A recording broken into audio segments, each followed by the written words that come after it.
উইকেন্ডের ছুটিতে দীঘা যাচ্ছেন? করতে হবে অগ্রিম হোটেল বুকিং। বুকিং না থাকলে স্বাদের হোটেল পেতে খসবে ট্যাগের কড়ি। কালোবাজারি রুখতে কড়া পদক্ষেপ। বর্ষবরণে নতুন রূপে সেজে উঠতে চলেছে সৈকত সুন্দরী দীঘা। টানা উইকেন্ডে ভিড় জমতে চলেছে সমুদ্র সৈকতে বলাই বাহুল্য। ইতিমধ্যেই হোটেলগুলিতে প্রায় 50% বুকিং কমপ্লিট। 25শে ডিসেম্বরের আগেই বাকি খালি রুমের বুকিং সম্পূর্ণ হয়ে যাবে, তেমনটাই আশা হোটেল মালিকদের। নিউ দীঘায় বেশ কিছু হোটেল মালিক পর্যটক টানতে প্যাকেজের ব্যবস্থাও করেছেন। কাপল এবং ফ্যামিলির থাকা খাওয়া নিয়ে একটা নির্দিষ্ট পরিমাণ টাকা নেওয়া হয় সেই প্যাকেজে, যা মাথাপিছু ভাড়ার থেকে কম পড়ছে। হোটেল মালিকদের বক্তব্য, আগের বছর যে ভিড় পরিলক্ষিত হয়েছিল এই ইয়ার এন্ডে, এবছর তার থেকেও বেশি ভিড় পরিলক্ষিত হবে, কারণ এবারই নতুন সংযোজন জগন্নাথ মন্দির। পর্যটকদের জন্য হোটেল মালিকদের আবেদন অগ্রিম বুকিং করে রাখার, কারণ ভিড়ের কারণে দিনের দিন এলে হোটেলে অমিল হবে। সেক্ষেত্রে ছুটির মজা বানচাল হতে পারে। পছন্দ মতো স্বাদের হোটেল না পেলে গচ্ছা যেতে পারে ট্যাগের কড়ি। হোটেলের কালো বাজারি রুখতে জেলা প্রশাসন ও হোটেলিয়ার্স অ্যাসোসিয়েশন কড়া পদক্ষেপ গ্রহণ করেছে। ইতিমধ্যেই ভাড়া সংক্রান্ত একটা লিফলেট বুক ছাপানো হয়েছে। নির্ধারিত ভাড়ার থেকে কোনো হোটেল বেশি টাকা নিলে অভিযোগ করলে দ্রুত ব্যবস্থা গ্রহণ করা হবে বলে জানালেন হোটেলিয়ার্স অ্যাসোসিয়েশনের সভাপতি সুশান্ত পাত্র।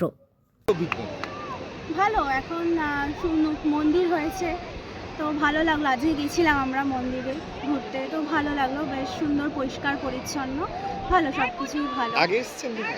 হ্যাঁ, আগে অনেকবার এসেছি দীঘা। আগে দীঘা বর্তমান দীঘার মধ্যে কি পার্থক্য দেখছেন? অবশ্যই মন্দিরের পার্থক্য আছে, কারণ আগে মন্দির ছিল না, এখন আছে, তো তার জন্য একটা নতুন স্থান হয়েছে, তো সেখানে ভালো লাগলো ঘুরে। এই হোটেলের ভাড়া কেমন নিচ্ছে? মোটামুটি রিজনেবল প্রাইস। মনে হচ্ছে একটু বেড়েছে বা কিছু?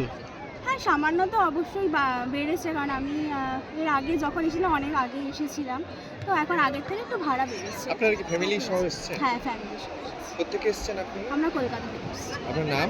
প্রিয়াঙ্কা। বলছি দিদি, আপনার নাম আর কোথা থেকে এসেছেন? আমার নাম রত্না মিস্ত্রি, আমি কলকাতা থেকে এসেছি।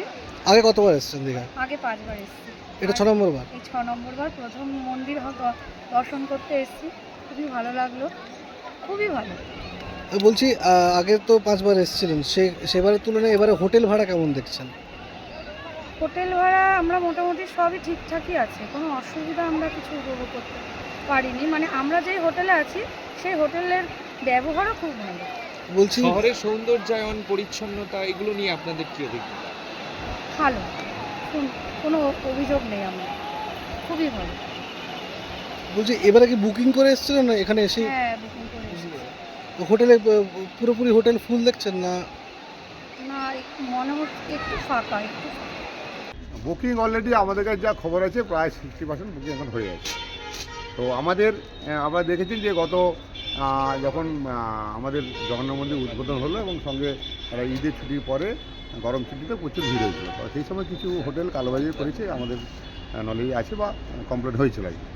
সেই জন্য তড়িঘড়ি করে আমরা দীঘা সংকল্প হোটেল অ্যাসোসিয়েশনের পক্ষ থেকে একটা টুরিস্ট গাইড বই আমরা বের করেছিলাম।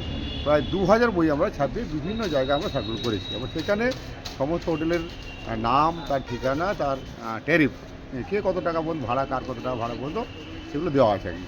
এর বাইরে যদি কেউ ভাড়া নেয় তাহলে আমরা পুলিশ প্রশাসন এবং আমাদের অ্যাসোসিয়েশনের পক্ষ থেকে বা লোকাল স্থানীয় প্রশাসন সবাই মিলে আমরা তৎপরতার সঙ্গে ব্যবস্থা নেব যাতে কোনো পর্যটক না ঠকে। বললেন তো 60% বুকিং হয়ে গিয়েছে। বছর শেষে কতটা প্রত্যাশা করছেন? এই ভিড়টা 100% হবে? হ্যাঁ, ভিড় হবে তো, গতবারে যে ভিড় ছিল এই বছর আরও ভিড় হবে, কারণ জগন্নাথ মন্দির হয়েছে বলে তার জন্য যেভাবে পর্যটক আসছে আপনারা দেখতে পাচ্ছেন। গতবারে যে ভিড় ছিল তার থেকে অন্তত 30% ভিড় বেশি হবে। কি মনে করছেন, মানে যেদিন ধরুন 25শে ডিসেম্বর সেদিনই যদি পর্যটকরা এসে রুম চান তাহলে পাবেন না? অ্যাডভান্স বুকিং করে আসতে হবে? না, বুকিং শুনুন, ঘর যতটাই ততটাই যদি বুকিং হয়ে যায় তাহলে পাবেন কি আর, মানে অ্যাডভান্স বুকিং করে আসতে হবে? অ্যাডভান্স বুকিং করে আসাই ভালো। আর এখন তো মিডিয়ার যুগ, সোশ্যাল মিডিয়ার যুগে সমস্ত রকম ব্যবস্থা আছে বুকিং করার, আবার সরাসরি বুকিং করতে পারেন, তাহলে ঠকবেন না। সুযোগ বুঝে যদি হোটেল মালিকরা ভাড়া কিঞ্চিত বৃদ্ধি করে? না, বাড়ালে তার ব্যবস্থা নেওয়া হবে। যে ভাড়াটা ট্যারিফে আছে আমাদের দেওয়া আছে তার বাইরে যদি ভাড়া নেয় তার বিরুদ্ধে আইনি ব্যবস্থা নেওয়া হবে। 31 আর 1 জানুয়ারিকে ঘিরে কোনো কি প্যাকেজের ব্যবস্থা থাকছে হোটেল? না, অনেক হোটেল আছে যারা প্যাকেজের ব্যবস্থা করে। ওদের বিশেষ নির্দিকে যে বড় বড় হোটেলগুলো আছে তারা সবাই প্যাকেজ করে।